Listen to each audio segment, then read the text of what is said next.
Nama kitab-kitab Allah Subhanahu wa Ta'ala dan Rasul yang menerimanya. Kitab Taurat.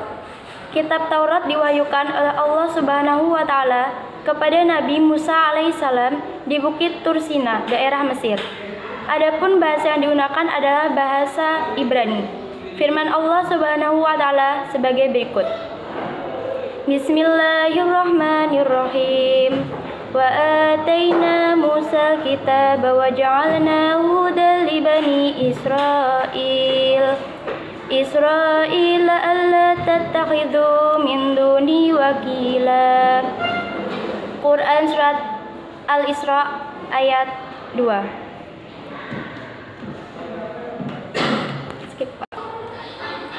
Artinya, dan kami berikan kepada Musa kitab Taurat dan kami jadikan petunjuk bagi Bani Israel dengan firman, janganlah kamu mengambil pelindung selain aku. Pokok ajaran kitab Taurat berisi tentang akidah atau tauhid dan hukum-hukum syariat yang dikenal dengan istilah 10 perintah Tuhan sebagai berikut. Yang pertama, kewajiban meyakini keesaan Allah Subhanahu wa Ta'ala.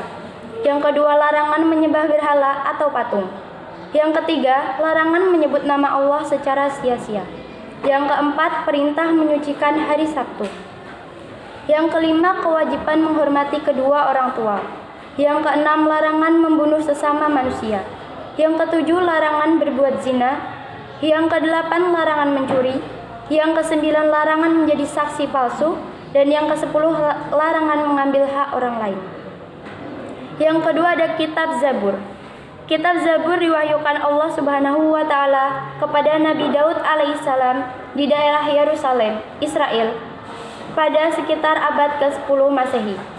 Pokok ajaran kitab Zabur berisi tentang zikir, nasihat, dan hikmah, tidak berisi hukum-hukum syariat. Firman Allah Subhanahu wa Ta'ala sebagai berikut.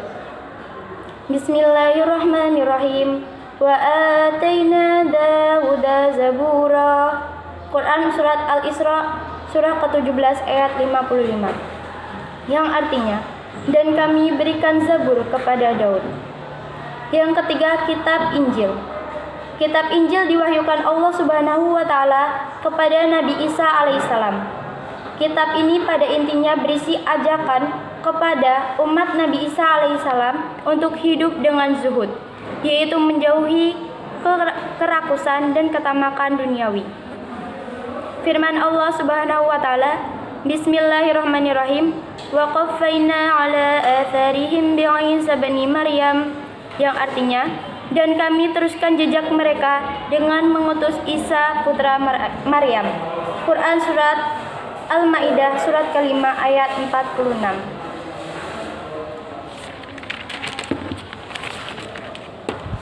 Kitab Injil memuat beberapa ajaran pokok. Yang pertama, perintah kembali kepada tauhid yang murni. Yang kedua, ajaran yang menyempurnakan kitab Taurat. Yang ketiga, ajaran agar hidup sederhana dan menjauhi sifat tamak. Yang keempat, pembenaran terhadap kitab-kitab yang diturunkan sebelumnya. Yang terakhir adalah kitab Al-Quran. Kitab Al-Quran diwahyukan oleh Allah kepada Nabi Muhammad SAW untuk diajarkan kepada seluruh umat manusia. Kitab ini berisi tentang akidah, syariah, muamalah, kisah atau ajaran orang-orang yang terdahulu. Al-Quran diturunkan secara bertahap, yaitu 22 tahun, 2 bulan, dan 22 hari. Al-Quran terdiri atas 114 surah. Firman Allah Subhanahu wa Ta'ala, Bismillahirrahmanirrahim. Nazzala 'alaikal kitaba bil haqqi musaddiqan lima baina yadayhi wa anzalat taurata wal injil.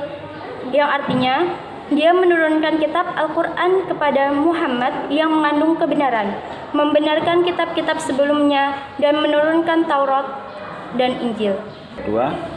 Demikianlah penjelasan saya tentang kitab-kitab Allah dan penerimanya. Wassalamualaikum warahmatullahi wabarakatuh.